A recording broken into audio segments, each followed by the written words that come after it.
அடுத்த டிசைன் தான் பார்க்க போகிறோம். 1 ஃபுட் சேஞ்ச் பண்ணிக்கோங்க. இன்வெஸ்ட்வெல்லாம் த்ரெட் பைப்பிங் தான் வைக்க போகிறோம். த்ரெட் பைப்பிங்கில் இந்த மாதிரி நாட் போட்டுக்கோங்க.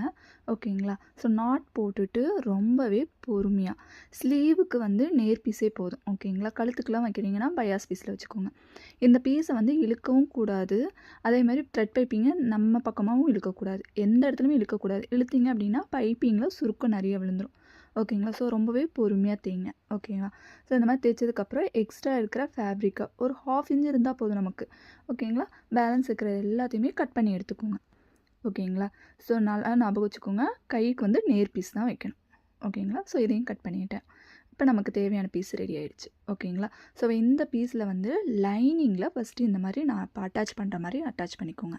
ஓகேங்களா? பைப்பிங் பார்த்திங்கன்னா இந்த பக்கம் இருக்குது. ஓகேங்களா? ஸோ ஸ்லீவோட சர்க்கத்தில் பைப்பிங்கை வச்சு அட்டாச் பண்ணி கட் பண்ணி எடுத்துக்கோங்க. ஓகேங்களா? ஸோ இந்த மாதிரி அட்டாச் பண்ணும்போது நமக்கு இன்வெஸ்ட்பிள் இன்னும் கொஞ்சம் ஈஸியாக இருக்கும். ஓகேங்களா? அடுத்தது மெயின் பீஸுக்கு மேலே பைப்பிங் பீஸ் வச்சது உள் பக்கமாக இருக்கணும். ஓகேங்களா?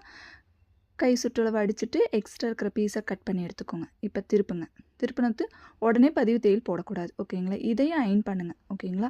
கையோட சுற்றளவை அயன் பண்ணிங்கன்னா இன்னும் கொஞ்சம் ஃபினிஷிங் நீட்டாக வரும்.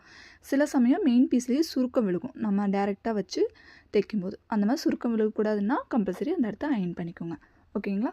அவ்வளோதாங்க இன்வெர்சிபிள் த்ரெட் பைப்பிங். ஓகேங்களா? ஸோ இந்த பைப்பிங் ரொம்பவே நீட்டாகவும் இருக்கும். ஓகேங்களா? ஸோ எல்லா ஒர்க் முடிஞ்சதுக்கப்புறம் கம்பல்சரி அயன் பண்ணுங்கள். ஓகே.